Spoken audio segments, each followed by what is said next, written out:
안녕하세요. 김필수 자동차 연구소의 김필수입니다. 오늘 주제는요, 대중국 수출, 특히 자동차 분야의 대책에 대해서 말씀드리고자 합니다.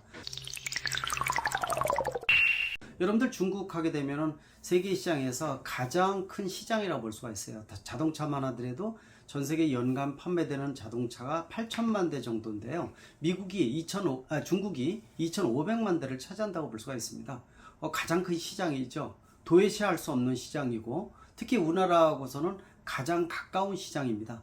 바다 건너서 바로 있는 시장이기 때문에 하루면 올 수가 있는, 배로 하루면 올 수가 있습니다. 가장 큰 시장이겠죠. 따라서 한중일에 대한 역사적 관계는 가까이 할 수밖에 없어요. 지정학적으로 굉장히 밀접한 관계를 가지고 있고, 또 무역체계 자체가 서로의 역할이 틀려지면서 의존도도 높아지는 게 사실입니다. 그러나 최근에 들어와서 2년적인 갈등으로 인해서 한중일 사이가 굉장히 어렵게 된 부분들은 상당히 아쉽다고 볼 수가 있지만은, 큰 그림으로 봐서는 잘 가야 되는 국가이면은 사실이라고 볼 수가 있어요. 그러나 최근에 미국의 인플레이션 감축법 등 미중 간의 경제 갈등이 심해지고 있고요. 또 유럽에서도 이 CBAM 같은 이 탄소 국경 조정 제도 같은 것들이 생기면서 이산화탄소 문제가 부각이 되고 있는데, 역시 이 중에서는 중국을 배제하는 부분들도 상당히 커지고 있다고 볼 수가 있어서 이번에 이 우크라이나 전쟁과 더불어서 중국이 러시아와 가까워지고 있고, 그래서 2년간의 어떤 동서 체제가 재구축된다는 측면에서 상당히 좀 걱정거리가 늘어난다고 볼 수가 있습니다.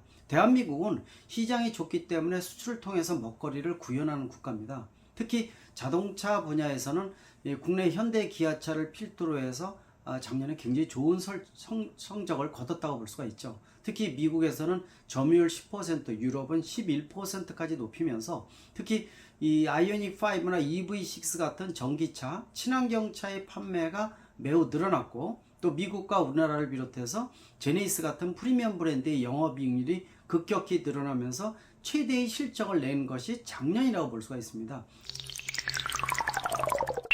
올해 굉장히 고민이 많아지고 있습니다. 실제로 미국의 인플레이션 감축법, 유럽에서도 그러한 유사한 법들이 만들어지고 있고, 동남아에서도 니켈 원광석 수출, 보크사이트 원광석 수출을 금지하는 이런 법안들이 계속 진행이 되면서 자국 우선주의, 지역 우선주의가 팽배되고 있는 것은 수출을 기반으로 하고 있는 우리나라의 FTA 기조가 흔들거린다는 측면에서 우려사항이 점차 커진다고 볼 수가 있습니다. 특히 중국에 있어서는 굉장히 고민거리가 많습니다. 가장 큰 자동차 시장이면서도 현대 기아차를 중심으로 봤을 때 예전에 7%, 8%의 점유율에서 최근에 한 2, 3년 사이에 1%까지 점유율이 떨어졌습니다. 거의 유명무실해지고 있죠. 즉 1년에 판매되는 게 2,500만 대인데 실제로 2, 300만 대뿐이 실적을 못 나타내고 있다는 것은 굉장히 큰 실패라고 볼 수가 있습니다. 사실 이 부분에 대한 논란도 굉장히 많죠.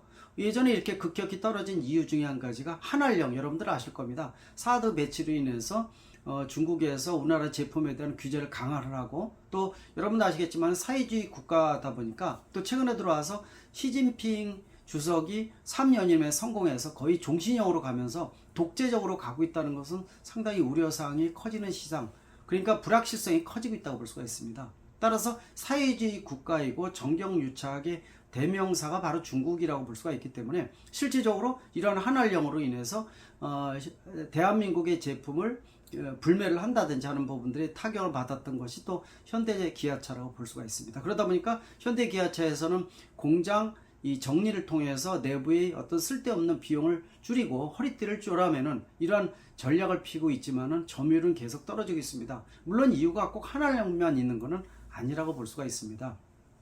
현대 기아차는 BMW, 벤츠 같은 프리미엄 브랜드는 아닙니다. 고급 차도 아니고 일반 대중 브랜드 중에서 괜찮은 차의 이미지가 크거든요. 근데 최근에 들어와서 중국 지리자동차 등 토종 브랜드의 수준이 굉장히 높아졌습니다. 품질도 좋아지고 가격 경쟁력까지 갖추면서 굳이 20, 30% 비싼 현대 기아차를 중국 사람들이 살 이유가 없어졌다는 것도 하나의 흐름이라고 볼 수가 있고요. 또 철저하게 중국 사람들이 입맛에 맞는 차종 투입도 최근에 게을리한 것이 사실이라고 볼 수가 있어요. 중국 사람들이 좋아하는 붉은 색깔이라든지 니켈 크롬 도금 같은 것들 있죠. 이런 것들을 굉장히 선호하거든요. 또 좋아하는 옵션이라든지 SUV의 차종에 대한 이런 어떤 실질적으로 시장에 맞는 차종 투입도 잘 이루어지지 못했다는 부분들이 이런 실적이 떨어진 이유라고 볼 수가 있고요. 또 가장 불확실한 부분들은 사회주의 국가다 보니까 무작정의 애국주의로 인해서 불매운동이 일어나는 부분들은 상당히 경계를 해야 된다는 겁니다. 점유율이 아무리 높아도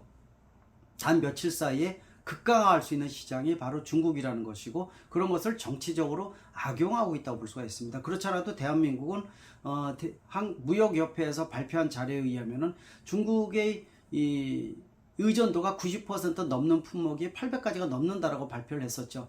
예전에 그 기술적으로 높지도 않은 그 요소수 문제 같은 것들 때문에 난리가 났던 기억이 나실 겁니다. 겨울에 추워서 염화칼슘이 거의 100% 중국에 의존하다 보니까 국내에서 염화칼슘이 없어서 소금을 뿌리는 이런 아이러니한 문제도 발생할 정도죠. 이런 아무것도 아닌, 기술적으로 아닌 것도 중국의 의존도가 90% 거의 뭐 100% 이르는 물품도 많다는 건데, 이런 것을 요소수 문제 이후에 전략화시켜서 일부 국내에서 비용이 올라간다 하더라도 좀 더 국내에서 생산할 수 있는 역량을 만들고, 그런 부분들은 비용의 차이가 있으면 정부가 좀 인센티브를 주면서 전략화시켜주는 이런 노력을 게을리하지 않는다면 상당히 심각한 지경에 이른다고 볼 수가 있습니다. 전기차용 배터리 같은 경우에도 원자재가 전구체 같은 데는 90% 이상이고 원자재가 60, 70% 이상 넘어가는 것은 거의 대부분이라고 볼 수가 있죠. 이런 상태에서 미국의 인플레이션 감축법을 맞추기도 간단한 부분은 아니라고 볼 수가 있죠. 이런 것들이 상당히 우려사항이 커지고 있다고 볼 수가 있습니다. 현대기아차의 중국의 공략도 기존의 글로벌 시장 공략으로 하면 안 된다는 겁니다.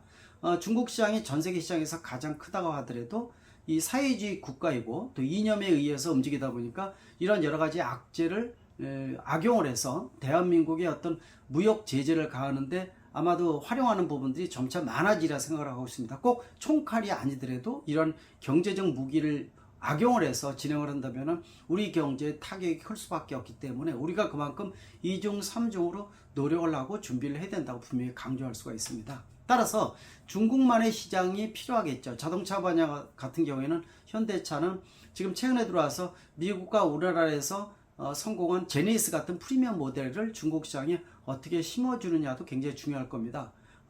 예를 들어서 예전에 미국의 도요타가 이 미국 시장을 공략을 할 때 도요타라는 차종, 또 일본이라는 이 국가의 이름을 배제시키고 렉서스 니코르 고급차라는 이미지를 가지고 성공적으로 안착한 사례들이 있습니다. 마찬가지로 제네시스 같은 경우에도 우리 대한민국의 차이기보다도 제네시스 프리미엄 차라는 니콜 공략으로 이 중국을 별도로 공략을 해서 법인이라든지 정비망이라든지 판매망을 따로 해서 프리미엄 브랜드의 이미지를 심어주는 건 물론이고요. 또 이 현대의 아이오닉 5나 기아의 EV6 같이 작년에 미국의 등 전 세계에서 글로벌 상을 모두 휩쓸 정도로 인정도를 받고 있는 전기차를 중국에다가 집중적으로 공략을 해서 시장 점유율을 높여야 된다고 볼 수가 있습니다. 물론 이러한 전기차를 중국에 공급할 때 중국이 좋아하는 색깔, 좋아하는 옵션, 특징들 이런 부분들을 강조한 이러한 색깔 있는 입증된 전기차를 집중 공략하는 것도 굉장히 중요하겠고, 또 지금까지 진행해왔던 공장 정리라든지 최소한의 인원만 남겨서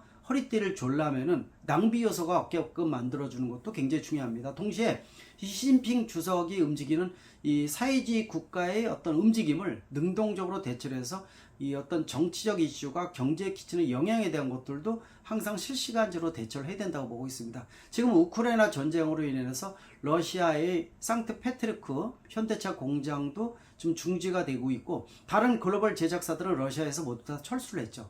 현대차 같은 데는 그대로 유지를 하고 있지만은 사실 언제까지 갈지는 상당히 좀 고민거리라고 볼 수가 있습니다. 이런 것들이 한순간에 발생했다고 볼 수가 있는데 중국도 예외는 아니라는 거죠. 따라서 중국 시장, 글로벌 시장은 아니라는 별도 전략이 필요하다는 거고요. 또 포기할 수는 없으니까 중국만의 색깔을 공략을 통해서 최대한 극대화해 주는 부분들, 또 중국 투자에 있어서는 이제는 효율적인 거를 남겨놓고 다 빼야 된다는 거죠. 세계의 공장은 사라지고 있습니다. 이미 베트남이나 인도네시아 등 동남아 시장, 또 인도 시장으로 옮겨주고 있는 부분들, 그래서 중국이 예전의 중국과는 완전히 틀리다는 거, 또 코로나가 풀리면서 아마 이런 부분에 대한 전략을 집중적으로 세부적으로 냉철하게 판단을 해서 공략을 하는 것이 중요한 시점이라고 강조할 수가 있습니다. 고맙습니다.